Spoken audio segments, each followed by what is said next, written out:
जो समस्या के अंदर अपॉर्चुनिटी देखे, उसको और आगे ले जा सके, उस समस्या को देख करके घबरा के बैठ ना जाए, दैट इज एंटरप्रेन्योर। बेंडिंग करना किसी रूल को क्या गलत है? मुझे लगता है कि वो समय चला गया जब हमारे देश के एंटरप्रेन्योर्स ने उनको रूल्स बेंड करने पड़े, क्योंकि उस समय लाइसेंस का एक राज था, एक चीज़ कहने की करने की बहुत दिक्कतें थी, उनके पास रिस्ट्रिक्शंस थी। What should we expect from other while delegating? एक तो ये एक एंटरप्रेन्योर की एक वीकनेस भी होती है। एंटरप्रेन्योर क्या है कि वो अपने आप को इतना पुश करता है, अपने आप से ज़्यादा एक्सपेक्ट करता है। अगर जिसको डेलीगेट कर रहे हैं उसका आपने टैलेंट पहचाना, समझा, उसके बाद डेलीगेट किया, तो आप ये क्यों नहीं समझते हैं कि वो शायद आपसे अच्छा कर सके?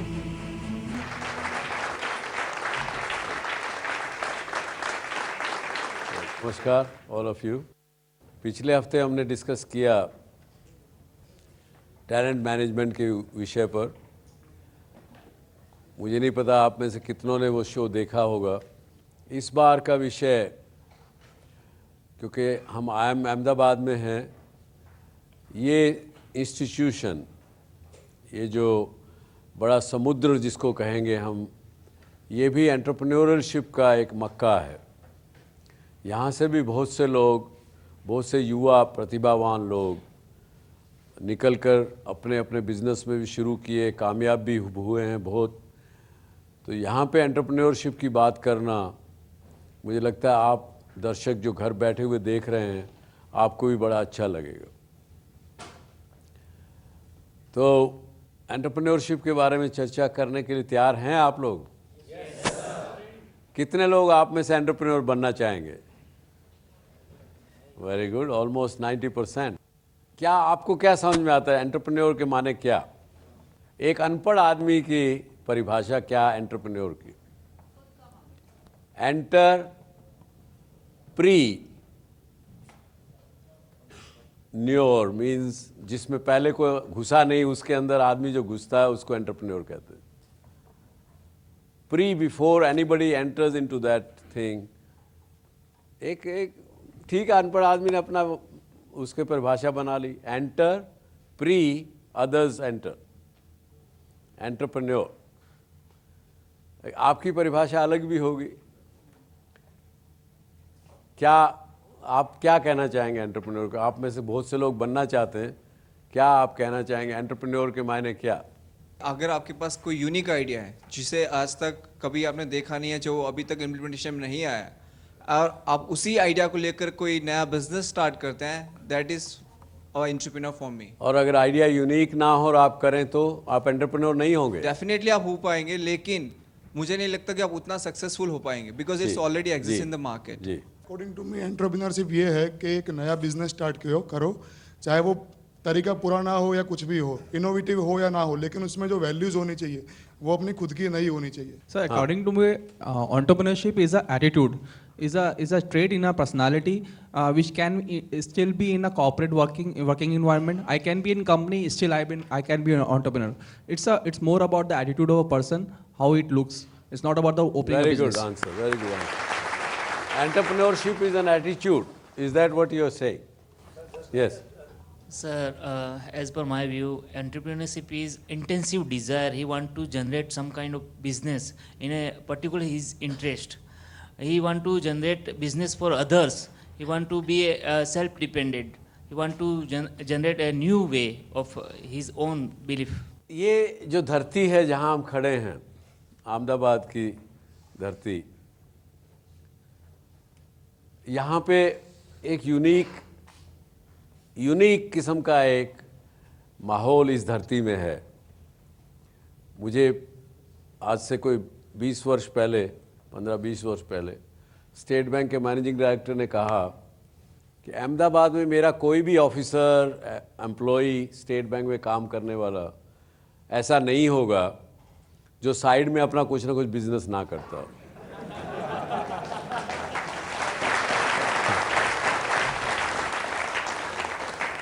तो ये जो जिसको आप एंटरप्रेन्योरशिप कहते हैं वो डीएनए में है लोगों के। तो एक तो ये बात हुई, लेकिन एंटरप्रेन्योरशिप की परिभाषा जो हम जनरली समझते हैं और जो ये हाउस भी समझ रहा है, मुझे नहीं पता कि आप व्यूअर क्या समझते होंगे इस विषय को लेकर, लेकिन मेरी परिभाषा थोड़ी अलग है। एंटरप्रेन्योर को आवश्यक नहीं है कि वो बिजनेसमैन ही हो या अपना बिजनेस ही करे। A teacher can also be an entrepreneur, and a person working in a company as a sales executive also can be an entrepreneur.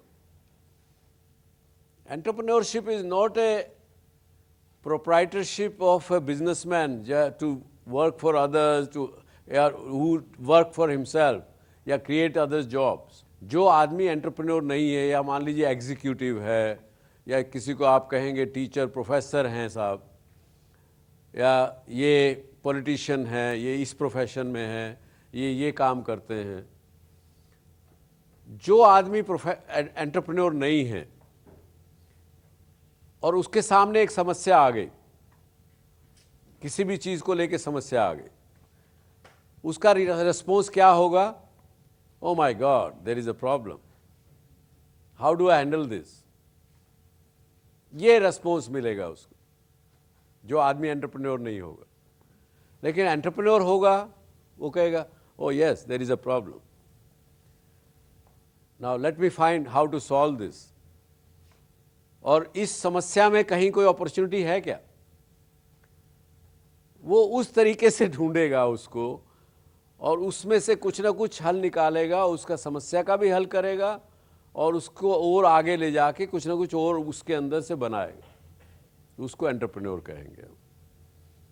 जो समस्या के अंदर अपॉर्चुनिटी देखे, उसको और आगे ले जा सके, उस समस्या को देख करके घबरा के बैठ ना जाए, दैट इज एंटरप्रेन्योर।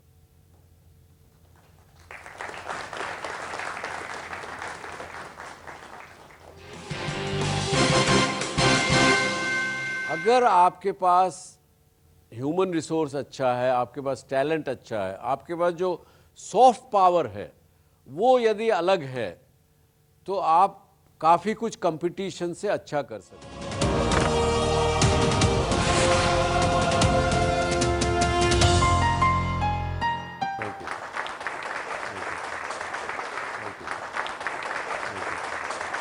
एक एंटरप्रेन्योर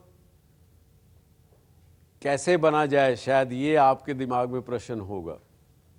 तो जैसा कि पिछले हफ्ते के शो में हमने कहा कि एक तो कुछ तो टैलेंट होना ज़रूरी है आपके अंदर, और कुछ जो कमियाँ रहेंगी उसको हम नॉलेज और स्किल के द्वारा सॉल्व कर सकते हैं, उसको हल कर सकते हैं। आपके कोई प्रश्न है तो बताइए जिसके मैं जवाब दे सकूं। सर मेरा सवाल ये है कि मैं एमबीए कर रहा हूँ एंटरप्रेन्योरशिप में। सर हमने ये देखा है कि कंपटीशन काफ़ी सुनाई दे रहा है सर आजकल, और बच्चों को डराया जा रहा है कि मार्केट में नहीं घुस सकते आप, इंडस्ट्री काफ़ी कॉम्पिटिटिव है। हमें सर एक बहुत बढ़िया बात सिखाई गई है कि अगर कोई मार्केट काफ़ी कॉम्पिटिटिव हो जाए तो आपके पास एक चारा बचता है कि एक कॉन्सेप्ट है कि bending the rules to get the profit. Government के कुछ रूल्स बनाए हुए होते हैं, जैसे आपने लास्ट शो में कहा कि वो हम तोड़ नहीं सकते अपनी वैल्यूज़ की वजह से, लेकिन सर हम उसको बेंड कर सकते हैं। अब ये कॉन्सेप्ट ये सिखाता है कि अगर कई बार मार्केट परफेक्टली कॉम्पिटिटिव हो जाए तो कैसे रूल बेंड करके पैसा कमाया जाए। उसके लिए सर मैं एक उदाहरण देना चाहता हूँ आपको। मैंने कई जगह पढ़ा था कि एक बार इंग्लैंड में एक मेला होता है, एक मतलब एक मार्केट भराता है जिसमें काफ़ी सारे लोग आते हैं, और हुआ ये कि काफ़ी टाइम बाद वो मार्केट में भीड़ होनी शुरू हो गई। और एग्जीबिशन, हाँ एग्जीबिशन नहीं सर, ऐसे मार्केट ठेले अच्छा। टाइप लगते थे वगैरह। जी, तो हुआ ये कि फिर सरकार को नियम लाना पड़ा कि यहाँ पे अगर कोई आदमी आता है तो घोड़ा गाड़ी लेके नहीं आएगा, 2 घोड़े वाली घोड़ा गाड़ी लेके नहीं आएगा, क्योंकि अब भीड़ ज़्यादा हो रही है, चलने में प्रॉब्लम हो रही है।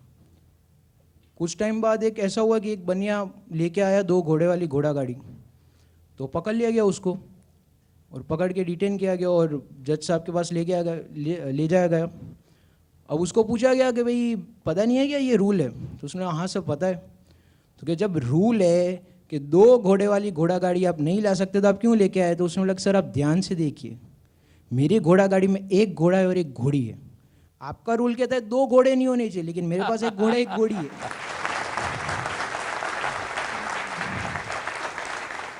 अब सर ये चीज़ मैं ये पूछना चाहता हूँ कि बेंडिंग करना किसी रूल को क्या गलत है? पहला सवाल ये। दूसरा सवाल, क्या सर करेज से आगे बढ़ना और कोई मार्केट में जब आप चाहते हो कि ये मार्केट हम चाहते हैं कि हम इसमें एंटर करें, तो without seeing the effect on other your stake holders, like government पे क्या इफेक्ट आएगी या किसी और पे क्या इफेक्ट आएगी, ये सोचे बिना डायरेक्ट घुस जाना सही है या ये सब सोचते हुए टाइम निकाल के कुछ टाइम एनालिसिस करने के बाद घुसना चाहिए? Very good question. देखिए, सबसे पहले तो आपका क्वेश्चन था कि जब आपको लगे कि बड़ा कंपेटिटिव मार्केट हो गया किसी भी प्रोडक्ट को लेके, उसमें मैं जाऊं कि नहीं जाऊं। आप किसी भी प्रोडक्ट, किसी भी इंडस्ट्री को देखिए, कुछ समय के बाद एक आदमी शुरू करता है कि इंडस्ट्री पहली बार, दूसरा कंपटीशन तुरंत आ जाता है, तीसरा फॉलो करता है, चौथा उसमें कुछ इम्प्रोवाइजेशन करता है, उस प्रोडक्ट को कुछ और ज़्यादा इम्प्रोवाइज करके देते हैं, वो फिर सभी इंडस्ट्री फॉलो करती है। एक समय ऐसा आता है कि कंपटीशन में जितने लोग हैं वो सब एक जैसे दिखने लगते हैं। किसी भी चीज़ को ले लीजिए, आज हिंदुस्तान में न्यूज़ चैनल चल रहे हैं जिसपे शो भी आप देखते होंगे, वो जितने न्यूज़ चैनल खोल लीजिए सब में एक ही जैसी बात आ रही है, कोई फर्क नहीं है किसी में भी। अब आपके फिर भी क्योंकि कुछ तो करेंगे, या मान लीजिए आप उस कंपटीशन में ऑलरेडी हैं, आप अपने आप को अलग कैसे कर पाएंगे, अलग से हटके कैसे उसको कर पाएंगे। तो वो जैसा पिछले शो में हमने कहा, एक तो आपका सबसे बढ़िया आपका बिजनेस, चाहे छोटा बिजनेस हो चाहे बड़ा बिजनेस हो, अगर आपके पास ह्यूमन रिसोर्स अच्छा है, आपके पास टैलेंट अच्छा है, आपके पास जो सॉफ्ट पावर है वो यदि अलग है, तो आप काफ़ी कुछ कंपटीशन से अच्छा कर सकते हैं। जैसे आज मैं कह सकता हूँ अपने गर्व से, क्योंकि एक ओपन बात है, आज हिंदुस्तान में ब्रॉडकास्टिंग इंडस्ट्री जिसकी आज आप भागीदार बने हैं, ब्रॉडकास्टिंग इंडस्ट्री की टोटल ओवरऑल अगर देखें तो इस इंडस्ट्री में 7,000 करोड़ रुपया साल का नुकसान होता है हर साल में। ये लूजिंग इंडस्ट्री है, 7,000 करोड़ रुपया साल का लॉस है यहाँ। लेकिन हमने अपनी कंपनी में, हम जी एंटरटेनमेंट में 1200 करोड़ रुपए का पिछले साल प्रॉफिट कमाया। तो ये इसलिए नहीं कह रहा कि मैं अपना कोई ड्रम बीट करना चाहता हूँ, लेकिन हम अपने आप को अलग किस प्रकार से कर सकें इस कंपीटिंग एनवायरनमेंट में, उसके लिए आपको इनोवेटिव होना, इनोवेशन लाना, ये सब करना बड़ा ज़रूरी है। जब तक आप इनोवेट करते रहेंगे, चाहे वो आपके कॉस्ट ऑफ प्रोडक्ट में आप ठीक करें, उसको कम करें दूसरे के मुकाबले, चाहे उसका मोनेटाइजेशन ठीक से करें, अच्छे तरीके से करें, या किसी प्रकार से करें, आपको इन सब चीज़ों को करते रहना पड़ेगा, जिससे कि आप इनोवेशन प्लस सॉफ्ट स्किल्स, चाहे वो टैलेंट एक्विजिशन की है, चाहे आपके आईपीआर है, आप कुछ अलग से हटके करते हैं, ये सब चीज़ें जो हैं वो आपको यूनिक बनाएंगी। मैं नहीं समझता कि रूल्स को बेंड करना, ये कहना कि ये घोड़ा है, घोड़ी है, ये कोई बड़ा अच्छा आज के युग में उदाहरण है। मुझे लगता है कि वो समय चला गया जब हमारे देश के एंटरप्रेन्योर्स ने, उनको रूल्स बेंड करने पड़े, क्योंकि उस समय लाइसेंस का एक राज था, एक चीज़ कहने की, करने की बहुत दिक्कतें थी, उनके पास रिस्ट्रिक्शंस थी। मैं आपको उदाहरण एक देता हूँ। हमने एसएल पैकेजिंग कंपनी शुरू की 1991 में। अब क्या बनाते थे, हमारा प्रोडक्ट क्या था, टूथपेस्ट के लिए अलग तरह की ट्यूब बनाना, क्योंकि पहले हिंदुस्तान में लेड की ट्यूब बनती थी, मेटल की ट्यूब होती थी, और जब आप टूथपेस्ट उस समय के, खैर आप तो यंग हैं, उस समय अगर किसी ने देखा हो तो वो टूथपेस्ट ऊपर से काली हो जाती थी, क्योंकि लेड का शोल्डर होता था, वो काली हो जाती थी, आप लेड अंदर चला जाए। तो किसी ने अमेरिका में, किसी एक परिवार ने, उनके बच्चे ने जब टूथपेस्ट किया, वो लेड अंदर चला गया, उससे उसको अल्सर हो गया, उससे उन्होंने कोर्ट में सू किया। तो ये नई प्रकार की ट्यूब बनी जिसमें मेटल अंदर, दो प्लास्टिक के बीच में मेटल लैमिनेटेड किया हुआ था। तो हमने यहाँ शुरू किया। मैं गया कोलगेट के पास, मैं खुद ही सेल्समैन भी था, फैक्ट्री भी चलाता था, सब काम करता था। तो वहाँ गया तो कोलगेट ने कहा, सुभाष जी क्यों लें हम आपकी ट्यूब, आपकी ट्यूब इस्तेमाल करेंगे तो मुझे पहले तो इन्वेस्टमेंट करनी पड़ेगी, नई मशीन लगानी पड़ेगी, फिलिंग मशीन नई लगानी पड़ेगी, उसमें आपकी कॉस्ट भी मेटल ट्यूब से ज़्यादा है। आज मेरे पास 15 सप्लायर खड़े हुए हैं लाइन में मेटल ट्यूब देने के लिए, आप अकेले यहाँ नई फैक्ट्री लगा के आए हैं, तो मैं आपसे क्यों लूँ, नहीं लूँगा। और ख़ास करके उन्होंने ये बताया कि मैं तो बेच ही नहीं सकता, मेरे पास लाइसेंस है कि मैं 3000 टन टूथपेस्ट साल में बना सकता हूँ, इससे ज़्यादा बना ही नहीं सकता, जबकि मेरे पास डिमांड ज़्यादा है मार्केट में। टूथपेस्ट की शॉर्टेज थी उस समय में, कैन यू बिलीव इट।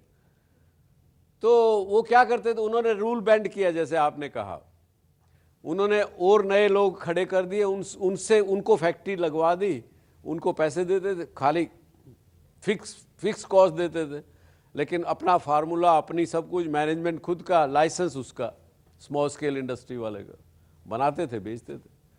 तो उस समय में एक आवश्यकता परहैप्स थी रूल बेंड करने की, लेकिन आज के दिन काफ़ी माहौल इंडस्ट्री के फेवर में, एंटरप्रेन्योर्स के फेवर में इस देश में बन चुका है। आपको रूल बेंड करने की आवश्यकता मुझे नहीं पड़ेगी, या करना चाहिए भी। सक्सेसफुल एंटरप्रेन्योर बनने के लिए एमबीए करना ज़रूरी होता है?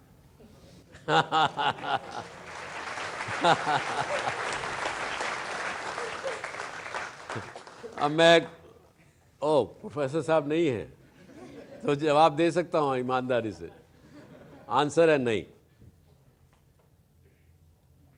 शॉर्ट आंसर है नहीं। क्योंकि देखिए एमबीए करने में आपको मदद मिलेगी ज़रूर, क्योंकि वो नॉलेज आप एक्वायर कर रहे हैं, लेकिन knowledge is one part of becoming a successful entrepreneur, talent is another one, experience is wise then all everything put together. Experience तो बाद में आता है जब आप सक्सेसफुल होते हैं। तो सर हम देखते हैं कि आजकल जो लोग ऑलरेडी जॉब में हैं वो एंटरप्रेन्योर बनने से पहले चाहते हैं कि वो जॉब के साथ पैरेलली अपना कुछ साथ साथ शुरू करे 6 महीने 1 साल तक। तो आपकी सलाह क्या रहेगी कि इंसान को अपनी जॉब छोड़ के मेरा तो एक ही मानना है कि एकलव्य की बात करिए, एक टाइम में एक काम कीजिए। सक्सेस की ये बहुत बड़ी एक की है।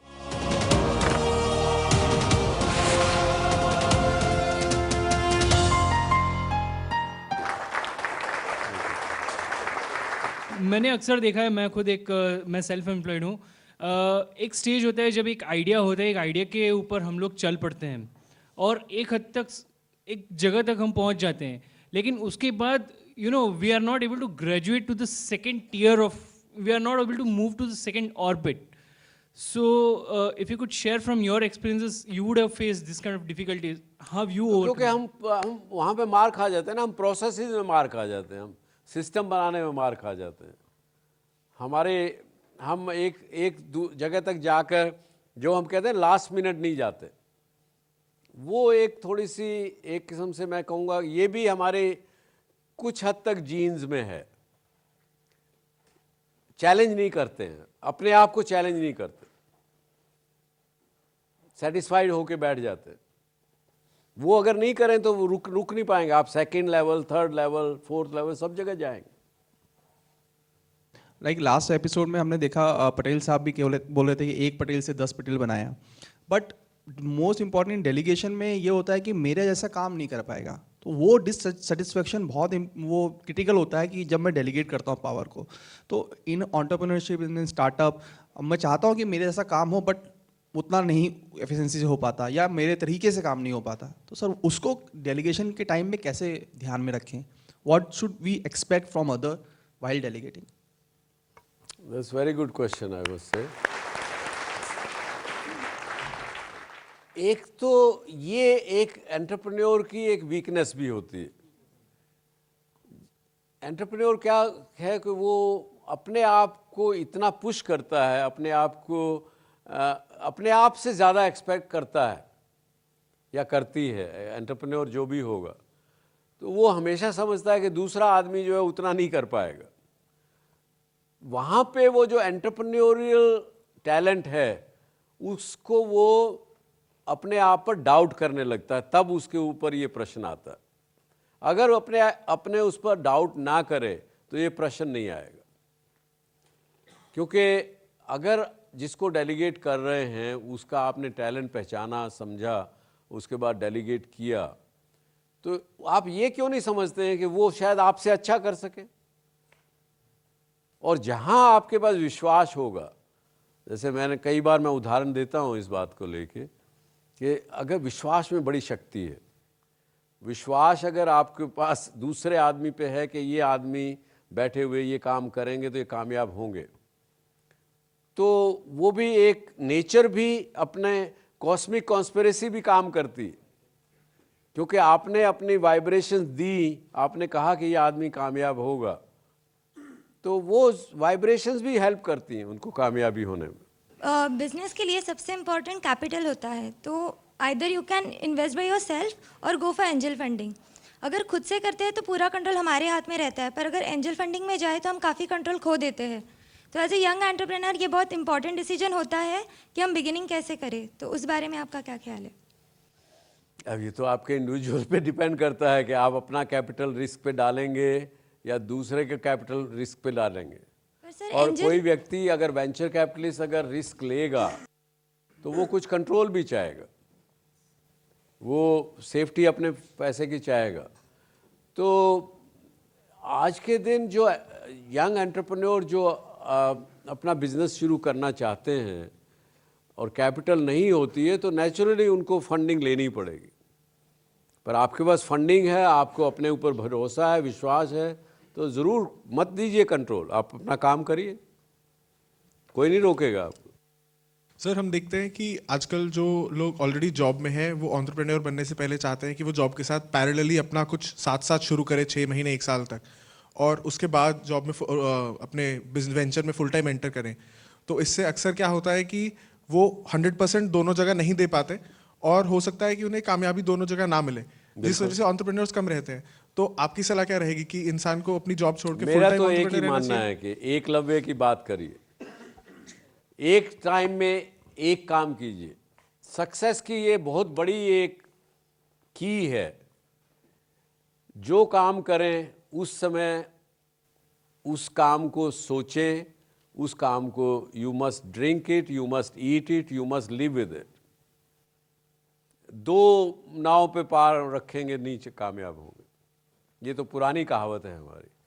और अगर आपको अपने पर भरोसा नहीं है कि मैं एंटरप्रेन्योर बन सकूंगा या नहीं बन सकूंगी, तो पहले से ही आप हार स्वीकार कर रहे हैं, तभी तो आप कहते हैं कि मैं काम भी करूं, एग्जीक्यूटिव का रोल भी लूं, अपना तनख्वाह भी लेता रहूं और साथ में काम शुरू। कामयाब हो गया तो नौकरी छोड़ दूंगा जी,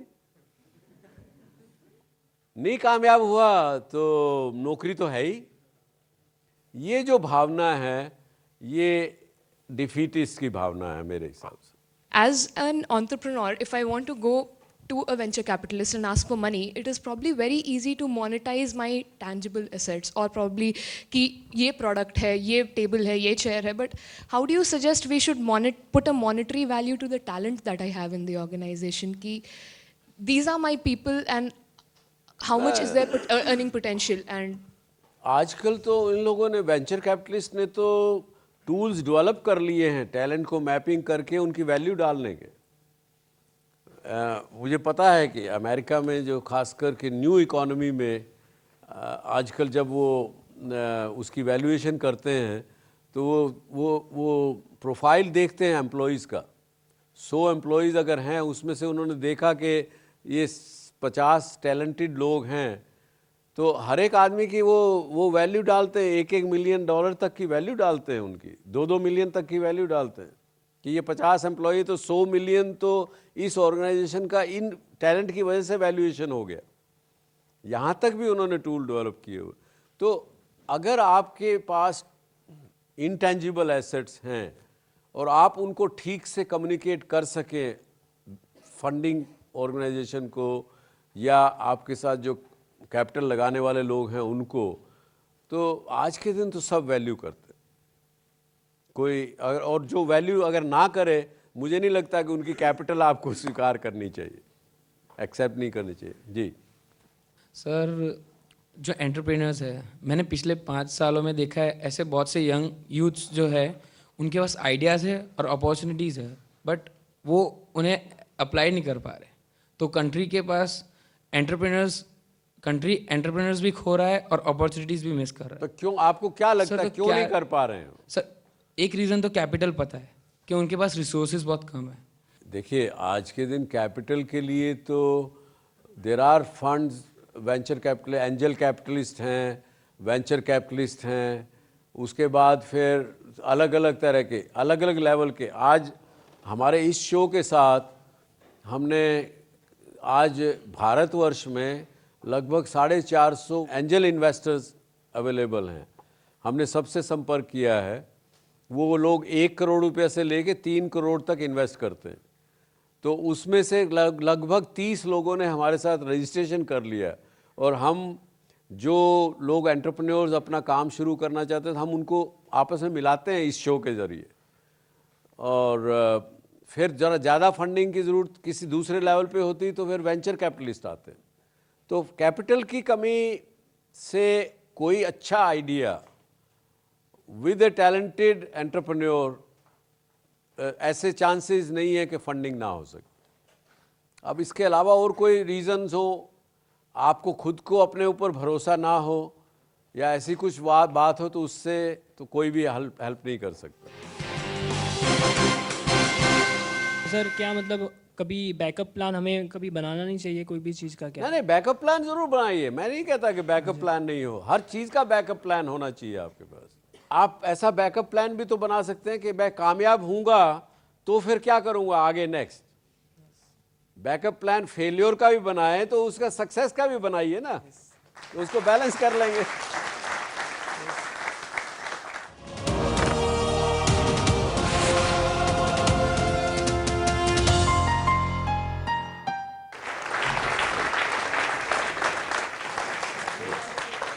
हाँ बोलिए। सर, एक बार रतन टाटा जी ने बोला था कि Reliance are businessman while we are industrialist.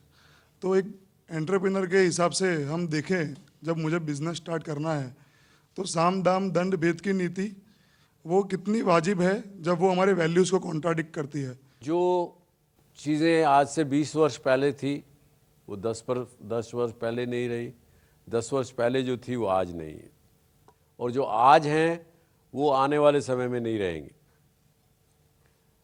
लेकिन मैं तो एक रिस्पॉन्सिबल सिटीज़न होने के नाते मैं नहीं कहूँगा कि आप ये ब्राइबरी और ये सब करें, क्योंकि आखिरकार जब देखिए, नाम लिए बिना मैं कहूँगा एक स्टेट का, एक स्टेट में गैम्बलिंग जो है, gambling is a state subject. इस स्टेट ने गैम्बलिंग एक्ट प्रोक्लेमेट किया हुआ है, नोटिफाई किया हुआ है, लेकिन फिर भी किसी को लाइसेंस गैम्बलिंग का नहीं देते। लेकिन इस स्टेट में कम से कम नहीं तो 2000 गैम्बलिंग प्लेसेस चलते हैं 24 घंटे। उसमें से कम 100 ऐसे गैम्बलिंग जगह हैं जहाँ पे रूलेट, फ्लैश, सब कुछ मॉडर्न गैजेट जो कैसीनो में होता है वो चलता है। तो वो क्यों चल रहा है? क्योंकि नीचे से लेके पुलिस से लेकर के ऊपर तक, होम मिनिस्टर तक वो उसका हर हफ्ता जाता है। कानून ऐसा बना के रखा हुआ। मैं पिछले दिनों हरियाणा के मुख्यमंत्री से बात कर रहा था, वो मुझे पता लगा, मेरे पास एक व्यक्ति आया, यूथ यंग आदमी, मुझे कहा कि साहब आप एनसीआर में इस एरिया में मेरी नौकरी लगवाइए, ट्रांसफ़र कराइए। क्यों भाई, क्या बात है? मुझे आरटीओ लगवा दीजिए वहाँ। और स्पष्ट बोला वो कि मेरे को 30 लाख रुपया महीना कम से कम आमदन होगी, आपने आरटीओ गुड़गांव लगा दिया मुझे। तो क्या होता है भाई, जरा जानकारी के लिए अपने को पता लगे।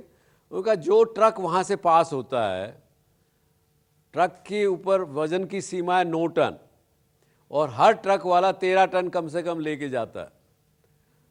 तो ओवर वेट का चालान कर दो, नहीं तो वो हर एक ट्रक वाला पैसा देता है।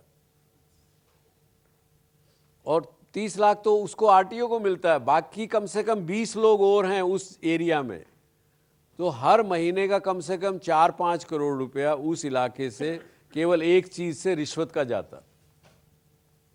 तो मैंने मुख्यमंत्री से कहा, भाई तुम ये क्यों कर रहे हो? तुम इसकी सीमा बढ़ा के 9 टन से 14 टन क्यों नहीं कर देते? लाइसेंस फीस डबल कर दो, स्टेट को, एक्सचेकर को पैसा मिलेगा तो ये करप्शन बंद होगा। उन्होंने कर दिया। मुझे तो मैं ये जो कह रहा हूँ, जो नो एंट्री है, इस प्रकार की चीज़ें हैं, आज शहरों में कंजेशन है, सब कुछ है, लेकिन आने वाले समय में स्मार्ट सिटी भी बनेंगे और भी चीज़ें होंगी, चीज़ें बदलेंगी।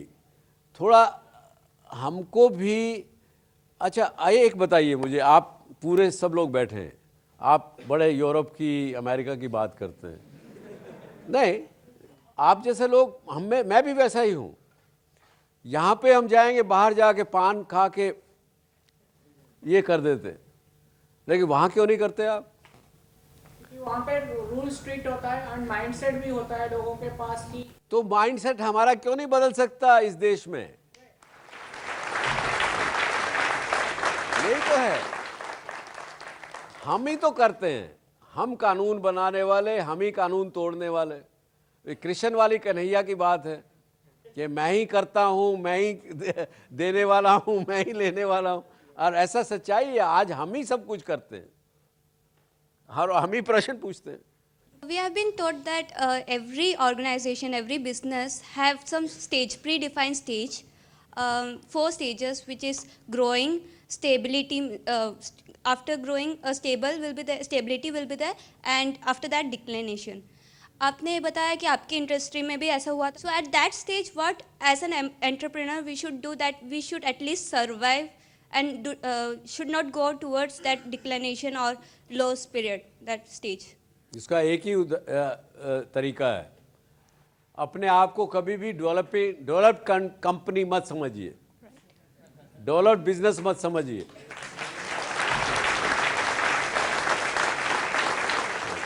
You should always remain a developing business, developing company, developing individual.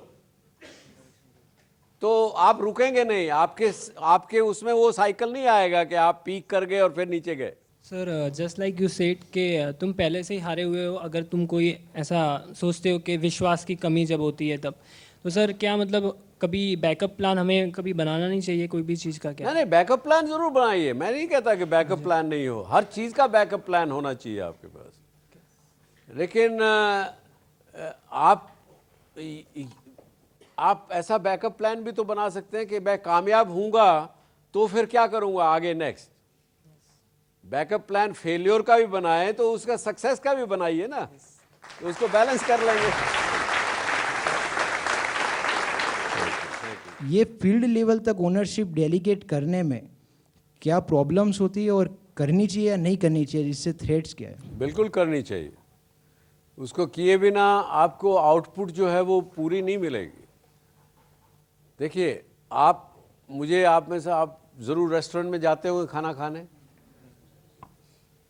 आप एक रेस्टोरेंट में जाते हैं, उसका खाना बड़ा अच्छा लगता है आपको, आप जो वेजिटेरियन खाते हैं तो वेजिटेरियन, नॉन वेज खाते हैं तो नॉन वेज। किसी रेस्टोरेंट में जाते हैं आपको उसका खाना अच्छा नहीं लगता, क्या कारण? क्योंकि वहाँ एक रेस्टोरेंट का शेफ के पास ओनरशिप है। वो ये कहता है कि जो कस्टमर मेरे रेस्टोरेंट में आता है वो मेरी तनख्वाह देता है, उसकी वजह से मैं पल रहा हूँ। वो अपना प्यार उस खाने में डालता है।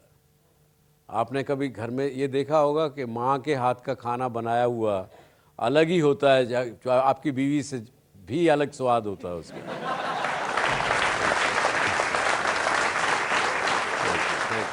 सर आपने अभी विपासना मेडिटेशन की बात की, तो मैं भी एक मेडिटेटर हूँ, तो मुझे भी आपकी तरह एक बिजनेसमैन विथ वैल्यूज़ बनना है। तो आपकी बिजनेस करियर में मेडिटेशन या स्पिरिचुअलिटी का कितना पार्ट है? हेल्प करता है, बिल्कुल मेडिटेशन हेल्प करता है, क्योंकि हमें पता लगने लगता है कि देखिए इस वक्त मुझे गुस्सा आने लगा है, तो मैं अपने आप पर कंट्रोल कर सकता हूँ।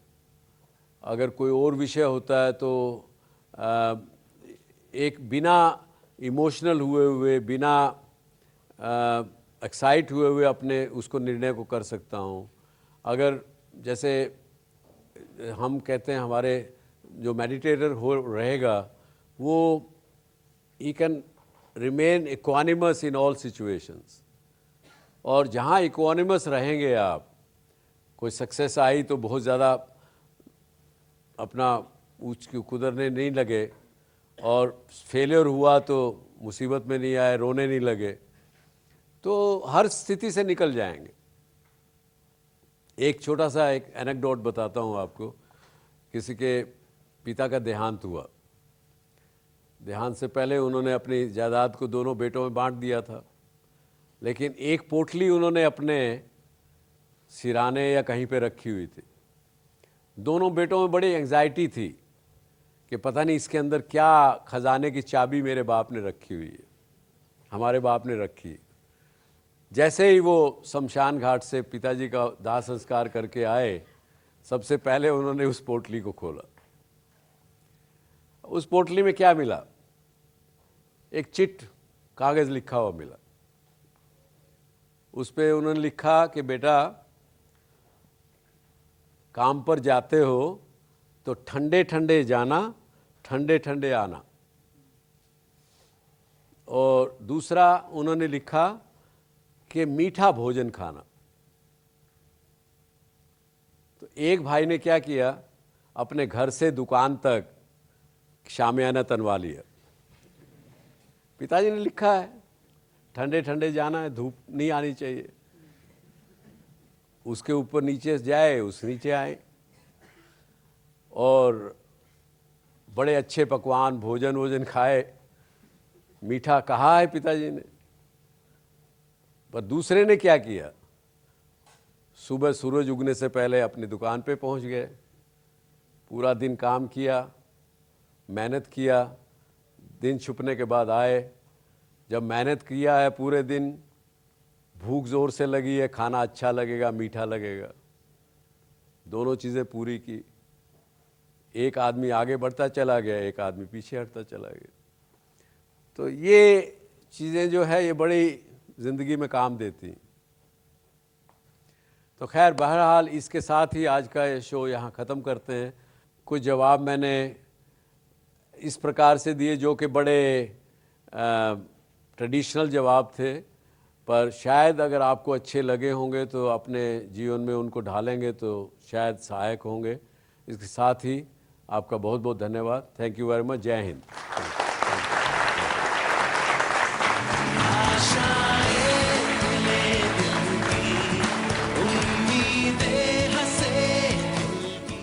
जर तुम्हाला डॉक्टर सुभाषचंद्रा शोमध्ये सहभागी होण्याची इच्छा असेल तर आम्हाला SMS करा, DSC स्पेस द्या, तुमचं नाव टाईप करा आणि पाठवा 57575 वर।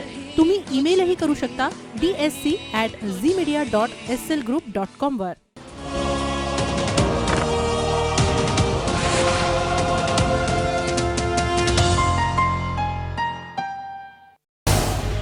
झी 24 तास रहा एक पाऊल पुढे।